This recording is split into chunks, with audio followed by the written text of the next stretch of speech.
नमस्कार, मैं गौरव। अभी हम बात करने वाले हैं कि इफ्तार और एनडीए का जो रिश्ता नया बन रहा है, इसी पे चर्चा करने के लिए हमारे साथ युवा पत्रकार रविकांत हैं। इनसे हम जुड़ेंगे और बातचीत करेंगे कि आखिर एनडीए जो ये पहल शुरू कर रही है, एनडीए के जितने भी घटक दल के साथी हैं, सभी लोग अपने अपने आवास पे इफ्तार पार्टी दे रहे हैं। इसका क्या लाभ होने वाला है या क्या हानि हो सकता है या किस तरीके की राजनीति हो रहे हैं, इसी पे बातचीत करेंगे। बहुत बहुत स्वागत है जी। बहुत बहुत रविकांत, सबसे पहला सवाल तो यह होगा कि जिस तरीके से इफ्तार का जो क्रेज बढ़ा है, इफ्तार पार्टी देने का, क्योंकि हिंदुओं का भी बहुत सारा त्यौहार है जिसपे कि जाए कि उपहार देने का जो है, तो यहाँ जो इफ्तार दिया जा रहा है और खास करके मुस्लिमों के लिए, तो इसको किस तरीके से देखते हैं? देखिए, इफ्तार तो ये लोग देते ही थे, आज कोई नया नहीं दे रहे हैं। तो उसमें है कि इफ्तार के लिए जिस प्रकार से उसका वॉकआउट हुआ, मतलब कि उसको जिस प्रकार से मुस्लिम संगठनों और मदनी जी ने जिस प्रकार से एनडीए के घटक दलों को कहा कि अपने मुस्लिम, उनका कहना था कि कोई भी मुसलमान इन लोगों के इफ्तार में न जाए, क्योंकि कुछ ना कुछ तो गए ही, वो कहाँ तक रोक लेंगे। और जिस प्रकार से स्टेटमेंट आया, चाहे वह नीतीश कुमार, नायडू साहब जो साउथ में उनका जो घटक दल है बीजेपी के साथ, इन लोगों का कहना था, या फिर चिराग पासवान, इन लोगों का कहना था कि इन तीनों में मत जाइए, ये तीनों वक्फ बोर्ड जो नया संशोधन बिल के तहत भाजपा लाना चाहती है, एनडीए सरकार लाना चाहती है। तो पूरा विवाद यहीं से हुआ कि ये लोग समर्थन कर रहे हैं, चुप्पी साधे हुए, और खासकर नीतीश कुमार, चिराग पासवान तो स्टेटमेंट भी देते हुए नजर आए। एक और साथ में जो बड़ी बात हुई गौरव, जो आप पहले बता रहे थे, मोदी की वो वाला जो हुआ, तो यहाँ से लग रहा है कि सभी को मुस्लिम वोट चाहिए, जैसे भाजपा की परंपरागत वोट मुस्लिम। देखिए, जैसे कि बिहार में चुनाव है, बिहार में विधानसभा चुनाव है और इसी वर्ष होना है, तो इसको लेकर के जो पार्टियां जो है अपनी अपनी जो तैयारी में लगी हुई है और इसमें मुसलमानों को साधने में लगी हुई है। जी। बीजेपी के लोग हैं कि 32,000 मस्जिद जा करके 32,000 जो बीजेपी के कार्यकर्ता हैं, जो वॉलंटियर हैं, जो अधिकारी हैं, वो जाएंगे और 32 लाख मुस्लिम परिवारों को, जो 32 लाख मुस्लिम लोगों को जो है ईदी देंगे, या फिर अभी जो इफ्तार दिया जा रहा है, ठीक है। तो जिसमें अभी इसमें आप बोले कि ये लोग जो है मुसलमानों को साधने के लिए, लेकिन बिहार के मुसलमान इनके पार्टी को नकार रहे हैं और कुछ मुसलमान ये भी कह रहे हैं कि मोदी जी जो है आँख खोलकर चश्मा देने का काम कर रहे हैं, या मोदी जी के जो लोग हैं वो इस तरीके का काम कर रहे हैं कि वो ईदी दे करके वो क्या दिखाना चाहते हैं, इससे क्या मुस्लिम समाज खुश हो जाएगा? देखिए, अभी हाल में हम उत्तर प्रदेश की ओर जाना चाहेंगे, वहाँ पर 2000 आवास से ज़्यादा उस एरिया में पंचायत और एक प्रखंड और जिला में मतलब वहाँ मिला, मगर भाजपा को वोट उस मन मुताबिक नहीं आया। संभवतः 2 वोट को लेकर भी लाले वहाँ पर रहे थे और कुछ बातें बहुत ज़्यादा हुई। तो यहाँ पर बात यह है कि भाजपा चाहे मोदी किट दे दे या कुछ भी दे दे, मुसलमान वोट हमें लगता है कि संगठित है, क्योंकि कई बूथों पर जब देखेंगे मुस्लिम वोट का प्रतिशत भाजपा के लिए, और भाजपा के साथ रहने से मुस्लिम वोटर नीतीश से भी नाराज रहते हैं। जब नीतीश कुमार उनके साथ होते हैं तो उन्होंने वह अपनी नाराजगी जाहिर भी करते रहे। वही इस इफ्तार पार्टी में जो देखने के मिला, और सुर्खियां भी बनी, जैसे कि कांग्रेस और राजद और ये सब सपा ये लोग करते हैं तो उतना असर नहीं होता है। ये लोग तो मुस्लिम वोट पे कह सकते हैं कि इन लोगों का तो उसको क्या एकाधिकार है या बहुमती है, कह सकते हैं ये लोग अपना उस हिसाब से। अब भाजपा यहाँ से उसमें सेंधमारी करना चाहती है, वो आज से नहीं करना चाह रही है, वो शुरू से ही करना चाह रही है, चाहे वह 3 तलाक का मुद्दा हो या फिर और भी जो चीज़ों को लेकर जो सामाजिक में तलाक का मामला हो, वही मैटर पर। तो कहीं ना कहीं भाजपा उन्हें छेड़ भी रही है और उन्हें सुधार भी रही है कि हम आपको एक अच्छा कानून दे रहे हैं। और वो महिलाओं को खास करके यह कह रही है कि मुस्लिम समाज में जो कुरीतियां हैं भाजपा के लोग, वह हम समाप्त करके और अच्छा चीज वहां लाना चाहते हैं, यह भी संदेश देना चाह रही है। साथ ही जो एनडीए में जो हम इफ्तार पर ही रहना चाहेंगे, अभी दूर दूर नहीं जाएंगे भाजपा क्या कर रही है नहीं कर रही है, मगर इफ्तार और मोदी की जो ये नया चीजें आई, तो इफ्तार तो ये लोग भी किए, चाहे वह मांझी का। ये तो जैसे कि कहा जाता है कि ये कांग्रेस का ट्रेंड है, उन लोगों ने इसका बढ़ावा दिया है, इफ्तार पार्टी वो लोग करते हैं। लेकिन अब क्या देख रहे हैं कि ये बीजेपी वाले नहीं, जदयू ने पहले ही से इफ्तार पार्टी करते हैं। लोजपा ने तो भाई उसका तो शुरुआत ही से है कि मुस्लिम मुख्यमंत्री यहाँ रहना चाहिए। 2005 में जिस प्रकार से रामविलास पासवान ने झुकाव, तो उनका तो स्वभाव और इन सभी चीजों का बयान ही है। उनका भाजपा से कभी वैचारिक रूप से सहमति नहीं रही। हाँ, 2014 के बाद चिराग पासवान की एंट्री के बाद जिस प्रकार से जो गठबंधन हुआ, तो फिर वो मोदी और चिराग का कॉम्बिनेशन बनने से कई चीजें सहज थी। मगर इफ्तार को लेकर और मुस्लिम समाज को लेकर कभी भी चिराग पासवान इधर उधर बोलते हुए नहीं नजर आते। मगर इस बार जिस प्रकार से वो स्टैंड ले रहे थे और मदनी जी को सुना रहे थे कि आप जिसको बुला रहे हैं या जिसको बुलाने के लिए कह रहे हैं और हम लोगों को बॉयकॉट करने के लिए कह रहे हैं, तो जिनको आपने दिया मुसलमान समाज जिनमें उनमें जाने के लिए बोल रहे हैं, तो उन्होंने मुसलमानों के लिए क्या किया।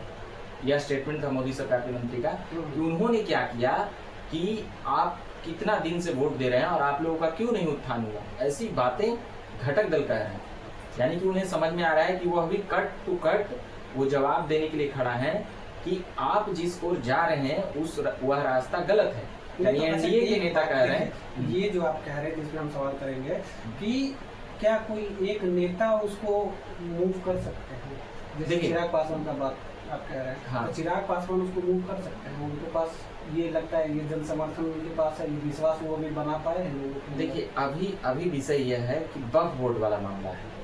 वक्फ बोर्ड में जो उनको वक्फ बोर्ड में ये साथ नहीं देगा उसको वह अपना दुश्मन मानेंगे, जबकि कुछ मुस्लिम संगठनों और कुछ मुसलमानों का परेशानी है कि उनके जमीन लेने देने की बातें हैं। उनका सीधे कहना है कि हमारा ये जो वक्फ के अंतर्गत जो जमीनें हैं वह जो लेने का प्रयास कर रही है सरकार, वह उन चीजों का इसका विरोध कर रही है। अच्छा, बिहार सरकार या भारत सरकार जो सांस्कृतिक न्यास बना करके मंदिर और मठों का जो जमीन अपने अंदर में रखी है और उसको जो वो सर्कुलेट कर रही है, क्या वो सारा जमीन अपने अंदर में लेनी है? यही मंदिर मठ का उसी में रहा है। यही आपकी बातें इन लोगों में क्यों भय है? इन लोगों में भय ये है, ये जमीनें हम लोगों से लेकर मोदी सरकार और एनडीए भाजपा की सरकार, ये लोग संघ और ये सभी चीजों का, तो जिस प्रकार से उसके स्कॉलर आके बोलते हैं, तो इन लोगों का कहना है कि ये जमीन सरकार हथियाना चाहती है, जबकि इसमें हथियाने का कहीं कोई प्रावधान या चीजें नहीं लिखा गया है। यह उन्हीं के लिए इस्तेमाल होने के लिए, उन्हीं के सामाजिक उत्थान के लिए और बातें उसमें हो रही है। मगर अब उसी में कुछ मुसलमानों का कहना है कि वक्फ बोर्ड का जो जमीन है, यह कई लोग गलत तरीके से ये रखे हुए हैं, और भाजपा और ये सरकार कहती तब तो ये अलग बात था। मगर मुसलमान के जो मौलवी होते हैं, उनके जो टीवी डिबेट होते हैं, उनका यह आरोप है कि कई लोग इसी बहाने उस चीज को हथिया कर रखना चाहते हैं। तो इसीलिए वक्फ कानून में कुछ बदलाव ला करके सरकार उसको अपनी नियमावली के तहत चलाना चाहती है, उसी चीज का विरोध हो रही है। अब यहाँ पर ये बातें हम डिबेट में भी बोलेंगे तो उनको लगेगा कि ये तो मोदी सरकार के पक्ष ले रहा है। अच्छा, सरकार ये बताइए, ठीक है, पक्ष लेने और ना लेने की बात तो दूसरी है, लेकिन ये बताइए कि जो इफ्तार का और ये मोदी किट का जो फायदा क्या होगा? देखिए, फायदा यही होगा कि ये लोग, चाहे यहाँ से लग रहा है कि भाजपा कोई भी चीज सोचती है तो वह आसानी से नहीं सोच रही है, मतलब कि वह दूर के लिए सोच रही है। वह जानती है अभी हमको मुस्लिम समाज स्वीकार नहीं करेगी, उसको यह पूरी व्यवस्था मतलब जानती है कि हमको स्वीकार नहीं करेगा, तो कब करेगा वह दशकों में सोचती है। हमें ऐसा लग रहा है क्योंकि इतने मुस्लिम समाज के लिए काम करने के बावजूद भी वोट क्यों नहीं की भाजपा को। हाँ, जदयू को करती है, जब वो लालू की तरफ चले जाते हैं तो वोट अच्छे से ट्रांसफर हो जाती है, मगर जदयू के उम्मीदवार रहते हैं वहाँ पर ये लोग वोट देते हैं। नीतीश कुमार के पोलिंग जो विधानसभा के क्षेत्र होते हैं वहाँ पर उनकी पार्टी के नेताओं को मुस्लिम वोट कुछ मिलता है, मगर वही भाजपा पर नहीं ट्रांसफर होता है। यानी कि वह अच्छा, एक बात बताइए कि लालू जी पे मुसलमानों को इतना भरोसा क्यों? देखिए, ये शुरू से ही चलता आया है। आप अगर राजनीति को समझते या जानते होंगे तो भाजपा की उत्पत्ति, जनसंघ की उत्पत्ति, तो ये लोग मानते हैं कि भाजपा हमारी पार्टी नहीं है। जिस प्रकार से बाबरी ढांचा, बाबरी मस्जिद जिसको कहा जाता था, तो उसको गिराने में, उसको हटाने में भाजपा नेताओं की मुखर बोल, और उसी समय से ये 90 के दौर से ये चलते आ रहा है कि भैया हिंदू की पार्टी है, मुसलमानों की पार्टी है। आप चाहे लाख नकार लें, सब लोग जानते हैं कि मुसलमान वोट कांग्रेस और राजद की तरफ बिहार में जाता है, और वो लोग भी अपना उस पर एकाधिकार मानते हैं। अब भाजपा यहाँ मानती है कि हमारा हिंदुओं पर एकाधिकार है, तो हिंदुओं में से ही 50% हिंदुओं को तोड़ लिया जाए। तो वहीं से ये बातें होती हैं कि भाजपा एंटी मुस्लिम है, जबकि संघ का जहाँ तक हम तो जानते क्या हैं, मोदी किट जो दिया जा रहा है इस पे वो अपने ऊपर लगे दाग को मिटाना चाह रही है?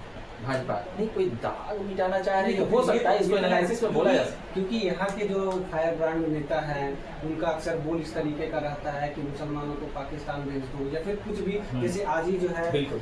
नीरज बबलू का एक बयान आया, उन्होंने ये कहा कि किसी भी मुसलमानों को रोड पे जो है हम नमाज नहीं पढ़ने देंगे, या तो जो है कहीं और जाकर मस्जिद में पढ़े, फिर कब्रिस्तान में पढ़े। तो फिर ये क्या कहना चाह रहे हैं? देखिए एक भाजपा तरफ ये में डिसिप्लिन भी है, समझिएगा, भाजपा में अब टोकेगा नहीं, भाजपा में डिसिप्लिन भी है तो स्वतंत्रता भी है। यहाँ पर क्या है कि कोई एक व्यक्ति का बात सर्वमान्य हो जाए और कोई एक गॉडसे को भी बड़ा मानते हैं, कुछ एक दो लोग हैं वहाँ पर गांधी को भी मानते हैं। तो ये भाजपा एक इतना विविधता वाली पार्टी है कि इसमें देखिएगा कि अभी आपने कहा कि ये लोग कह रहे हैं कि नमाज नहीं पढ़ने देने के लिए मोदी किट बट रहा है। हाँ। तो देखिए इफ्तार पार्टी दी जा रही है। चलिए अब हम आपको खुलकर अंदर की बात बताएंगे। हाँ।